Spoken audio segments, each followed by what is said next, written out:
era canhoto. E o Gerson tinha uma habilidade que eu não lembro de ter visto outro jogador igual a ele. Eu pelo menos, não lembro. Ele tinha uma habilidade de fazer lançamentos em profundidade, lançamentos de longa distância. Então o Gerson estava lá no meio de campo, e ele olhou para a área, viu o Pelé dentro da área, e de uma distância enorme, ele chutou com a perna esquerda, colocou a bola na cabeça de Pelé. Pelé teve a noção do todo, viu o Jairzinho chegando, só encostou, Jairzinho foi e fez o gol. Por que eu estou falando isso, irmãos? Quem é o grande herói dessa história toda? Foi Jairzinho que fez o gol. Mas se Pelé não tivesse escorado a bola para ele, Jairzinho não teria feito o gol. E Pelé não teria escorado a bola se Gerson, lá do meio campo, colocasse a bola na cabeça dele dentro da área. Quem é o mais importante, irmãos? Como é que a gente pode dizer quem é o mais importante? Sabe o que é o mais importante? É que o gol foi feito, que o Brasil ganhou o jogo. Mas para que isso acontecesse, cada um teve que fazer a sua parte. E nós não podemos dizer aqui que a parte mais importante foi de A, B ou C, que foi de Gerson, foi de Pelé ou foi de Jairzinho. Desculpa. Foi dos três, porque cada um fez a sua parte. Porque Jairzinho recebeu a bola de Pelé, e Pelé só deu a bola para ele porque recebeu a bola de Gerson. A igreja, irmãos, é assim, a igreja é um trabalho de equipe. E nós temos versos aqui, que são clássicos. Romanos 12, 4 a 8. Porque assim como em um corpo temos muitos membros, nem todos os membros têm a mesma operação, assim nós que somos muitos, somos um só corpo em Cristo, mas individualmente somos membros uns dos outros, de modo que tendo diferentes dons, segundo a graça que nos é dada, se é profecia, seja ela segundo a medida de fé, se é ministério, seja ministrar, se é ensinagem, a dedicação ao ensino, ou o que exorta, esse dom exortar, o que reparte, faça com liberalidade, o que preside com cuidado, o que exercita a misericórdia com alegria. Ainda tem outros textos, mas eu vou ler mais um só, o de Coríntios, 1 Coríntios 12, 7 a 11. Mas a manifestação do Espírito é dada a cada um para o que for útil, porque a um pelo Espírito é dada a palavra de sabedoria, e a outro pelo mesmo Espírito a palavra da ciência, e a outro pelo mesmo Espírito a fé, e a outro pelo mesmo Espírito os dons de curar, e a outra a operação de maravilhas, e a outra a profecia, aí vem dom de discernir espíritos, variedade de língua, por aí vai.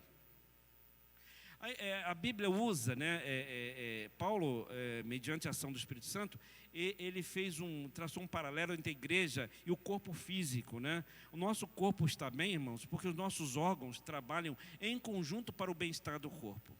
Agora tem um detalhe, né? Quando a gente pega esse exemplo do corpo e usa na igreja. Irmãos, vamos lá. O nosso coração, ele não pensa.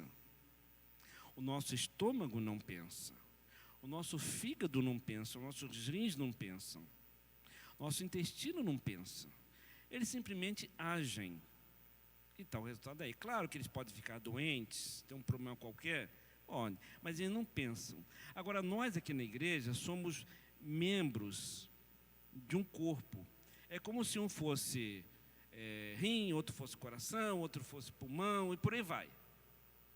O problema é que esses membros aqui do corpo, que é a igreja, pensam. E aí eles cima assim, eu não vou trabalhar.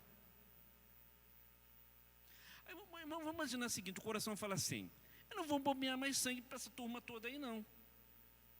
Não vou, fazer greve. Bom, ele ia para o brejo, o corpo também ia. Aí o pulmão fala assim, eu estou cansado.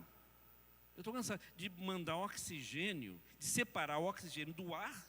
Eu tenho um trabalhão de separar o oxigênio do ar, para mandar para o sangue, para mandar para o coração espalhar. E depois o coração fica com a glória, que quem está mandando é ele que está bombeando. E eu não apareço. Então eu vou parar de mandar oxigênio.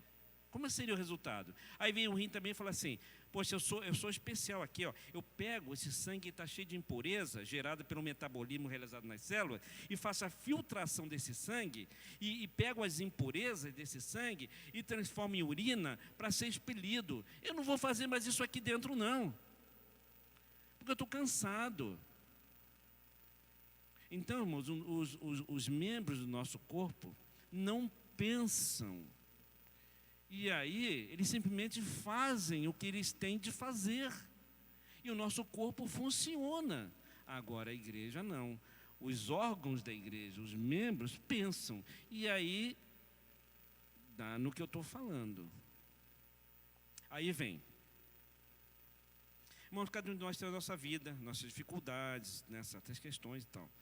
Mas assim, não responda, só pensa. Eu, como membro do corpo, qual tem sido o meu papel? Estou funcionando bem? Poderia funcionar melhor? Não estou funcionando? Pensar. Ah, por que você está duvidando de alguma coisa? Não, irmão, não estou dizendo nada. Eu estou falando o seguinte, são questionamentos que nós temos que fazer. Ah, isso está me incomodando. Ah, muito bem, a mim também. Mas e se está incomodando, já é um bom sinal, irmãos. Porque é para incomodar mesmo. Jesus incomodava, tá? Tanto uma vez ele incomodou, tinha uma turma lá ouvindo ele dizendo, uns 500 foram embora. Incomodados. Poucos ficaram. Então, irmão, nós temos que refletir sobre isso. Aí vem mais uma pergunta. Aqui.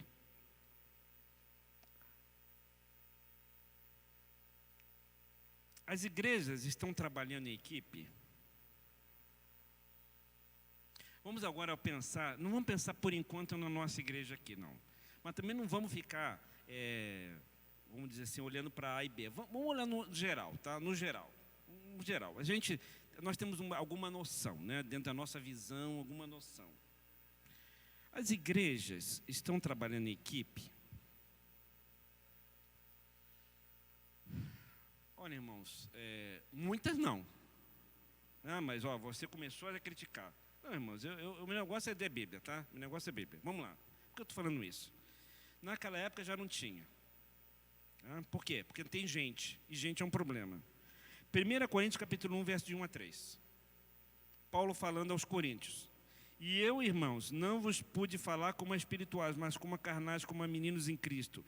Com leite vos criei, não com manjar, porque ainda não podis, nem tampouco ainda agora podeis, porque ainda sois carnais. Pois havendo entre vós inveja, contendas, dissensões, não sou porventura carnais e não andais segundo os homens?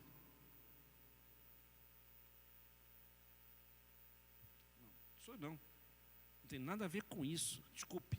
A Bíblia está dizendo para nós a situação. Então, há igrejas que não estão trabalhando em equipe, há igrejas divididas, sim. Quem é? Aí já não sei direito. Mas que tem. Por que tem? Porque tem gente. Infelizmente essas coisas aqui estão. Irmãos, de que é constituído o rebanho de Deus? É de ovelhas. Sim. Não é de ovelhas. Tem ovelhas. E quando Jesus falou lá do cercado, lá não me lembro o nome que ele deu, lá no aprisco. Ele falou de outros personagens. Ele falou de salteador, falou de ladrão, falou até de lobo. E eu colocaria no meio mais um elemento, bode. Ele não falou, mas tem.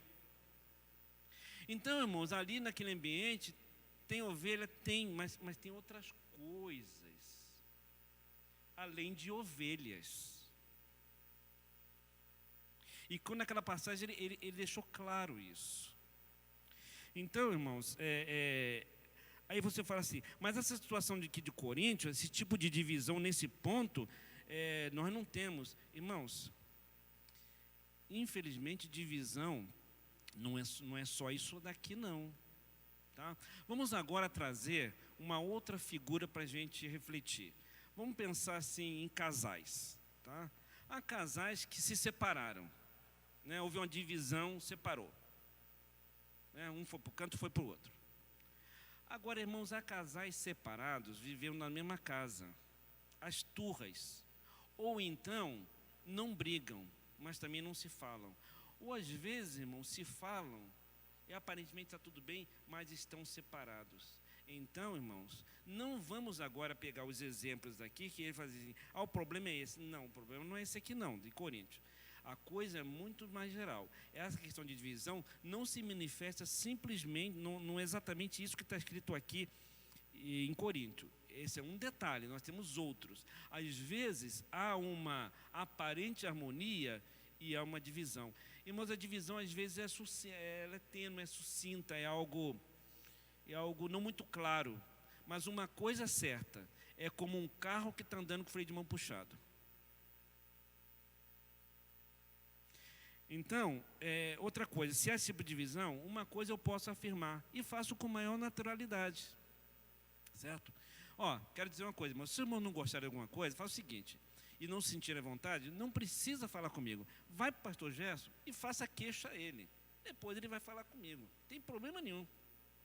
Eu estou falando na presença dele aqui, né? Então, é o seguinte, quando acontece isso aqui, eu digo o seguinte aqui, o Espírito Santo não está atuando. Mas o Espírito Santo não atua? Não, peraí, vamos explicar. Atuar, o Espírito Santo sempre atua. O problema é o receptor. O problema é o receptor entender a mensagem, captar a mensagem e obedecer aquilo que ele está dizendo. Agora, que ele está falando o tempo todo, ele está falando o tempo todo. Outra coisa, irmãos, o Espírito Santo não divide, ele unifica. Mas ali tem divisão. Então, ele não está atuando.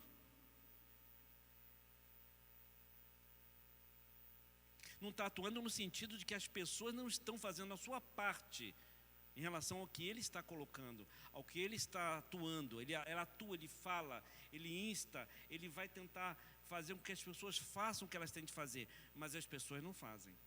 Mas ele cumpre o seu papel sempre. Aí, irmãos, pegando essa pergunta aqui, estendendo ela, vou voltar para a nossa igreja. Nossa igreja está trabalhando em equipe? Não é para responder, é para pensar.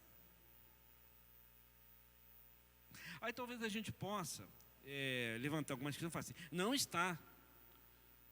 Está mesmo plenamente? Eu estou trabalhando em equipe?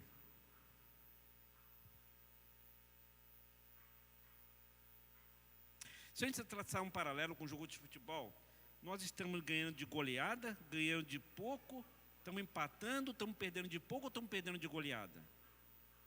Qual o parâmetro que nós vamos utilizar para responder essas perguntas? Porque, irmão, se nós utilizarmos o parâmetro bíblico lá do início, é complicado. Que o parâmetro bíblico do início, né, a gente tem vários exemplos. Vou dar um, que é clássico. E perseveravam na doutrina dos apóstolos, na comunhão, no partir de pão e nas orações. Em cada alma havia temor, e muitas maravilhas e sinais se faziam pelos apóstolos. Todos os que criam estavam juntos e tinham tudo em comum. Vendiam suas propriedades e fazendas e repartiam com todos, segundo cada um tinha necessidade.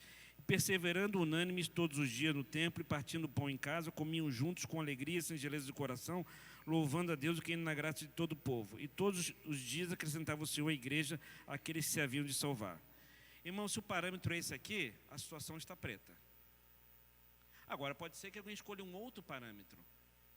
Mas, irmão, nós como crentes, nos dizemos crentes, que outro parâmetro nós vamos adotar a não ser a palavra de Deus? Fica difícil. Podemos? Podemos, irmão, nós temos liberdade de fazer as coisas. Aliás, por ter liberdade de fazer as coisas, é que as coisas estão do jeito que elas estão. Agora, se a gente for olhar para a Bíblia, ela nos dá esse exemplo aqui, por exemplo. Temos outros, mas esse é um deles. Então, nós temos que pensar se a nossa igreja está trabalhando em equipe, se eu estou trabalhando em equipe, se esse trabalho em equipe está sendo pleno, é uma equipe. Irmãos, temos equipes e equipes, né? Nós temos, às vezes, um time formado por elementos individuais muito fortes, com um bom técnico. Ele pega um time fraquinho lá, ele dá de 10-0. Mas os dois times estão trabalhando em equipe, mas tem uma diferença colossal entre eles. Um está trabalhando em equipe muito melhor do que o outro, por vários motivos. Não quero aqui colocar responsabilidade individualmente, somente, nos elementos daquele time que levou uma goleada. É um conjunto de fatores. Mas há aí uma diferença brutal em termos de resultado, de eficácia desse trabalho em equipe, dessa união de pessoas para alcançar um objetivo que todos gostariam de alcançar, que todos deveriam alcançar, que é a vitória. Um faz 10 gols, o outro não faz nenhum. Uma vez eu estava nessa padaria da cidade, eu não vou citar o nome, né? Eu não quero fazer propaganda. Aí eu sei que... Aí eu estava ali, né, esperando, né? Acho que ia comprar uns frios lá, um queijo, alguma coisa assim. E aí, fatiar, né? Aí eu estava ali esperando. E tinha outras pessoas aqui do lado também. E o negócio ali estava meio... Não estava fluindo, entendeu? E aí tinha uma senhora do meu lado, assim... Uma jovem senhora. Eu olhei para ela e falei assim, o negócio que está... Ela falou assim, é esse processo. Eu vi que ela devia trabalhar em alguma empresa, devia ter alguma noção, que ela falou assim, de alguma coisa errada com esse processo. Porque se nós formos observar, todos eles estão trabalhando ativamente, mas o resultado não está fluindo. Eu falei, exatamente. Eles estão trabalhando, não tem ninguém ali atrás do balcão parado. Eles estão em atividade, mas naquele processo não estava fluindo. Então, irmão, estavam várias questões envolvidas aqui. Agora, uma coisa eu vou dizer. Irmãos, quando nós queremos alguma coisa que Deus quer, e Deus, né, Ele coloca várias coisas que Ele quer, né? Por exemplo, uma das coisas que Ele falou foi o seguinte, acho que é Filipenses, ou Tessalonicenses, não lembro agora, falando de Deus, o qual quer a salvação de todos os homens. Deus quer a salvação de todos os homens. Ah, mas eu também quero. Muito bem, então você quer algo que Deus quer. Ótimo. Se Deus quer e você quer, por que não acontece?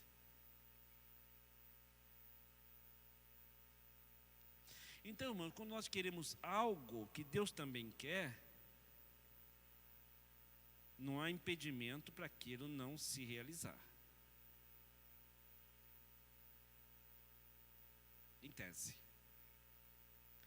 Ou nós achamos que queremos, mas talvez não queiramos tanto. São perguntas, irmãos. São reflexões. São reflexões para tentar. A gente precisa, em primeiro lugar, entender a nós mesmos. Reflexões. A gente precisa entender qual a nossa posição nisso. Porque quando nós queremos, e Deus também quer, não deveria haver impedimento. E se nós queremos algo, tanto é que Tiago fala assim, se você tem falta de sabedoria, peça a Deus que Ele vai te dar. Peça, porém, com fé, não duvidando. Peça com vontade. Às vezes, irmão, nós precisamos ter uma vontade. Sabe que vontade nós precisamos ter? Não é vontade qualquer, não. Às vezes a gente precisa ter uma vontade, daquela vontade que tem um torturado, ao ter a sua cabeça mergulhada num balde d'água pelo torturador, e a vontade que ele tem de respirar quando a cabeça dele está enfiada no balde d'água. Talvez seja aquela vontade que nós precisamos ter. Não é uma vontade... quer ver? Eu posso falar assim, eu estou com vontade de tomar um sorvete ali. Eu estou com vontade. E se eu não tomar? Vou ser tão feliz assim, porque eu não tomei o sorvete, mas não vou morrer. É diferente, irmãos, daqueles, às vezes, a gente já vimos várias imagens de africanos, aquelas crianças africanas lá, até mesmo agora com os refugiados da Ucrânia também, existe uma grande diferença aí, passando fome, é diferente. Então, às vezes, nós precisamos ter uma vontade muito grande para que as coisas aconteçam. E nós temos essa vontade. Então, irmãos, são reflexões. Eu acho saudável a gente olhar para essas coisas, refletir, e essa reflexão que ela possa surtir efeito, né? É muito importante a gente refletir. Irmãos, em suma, era isso, né? A gente pode falar 3 horas aqui e não ser tão produtivo para nós. Às vezes podemos falar meia hora e ser produtivos. Eu procurei ser produtivo, sem falar demasiadamente. Se isso vai servir para nós de reflexão, ótimo. Esse é o objetivo. Ok? Qualquer dúvida depois, pode me procurar. Se eu não souber, o pastor Jefferson com certeza saberá, né? Agora ele vai reclamar comigo que eu coloquei um peso nas costas dele, mas pastor é para isso mesmo, né? Fazer o quê? Né? Eu não fiz seminário, irmão, né? Ele fez seminário, então, se não souber responder depois, o pastor Jefferson saberá. Tá bom? Irmãos, é isso então, né? Um bom domingo, e estou à disposição aí para que vocês precisarem e for da minha condição esclarecer. Ok?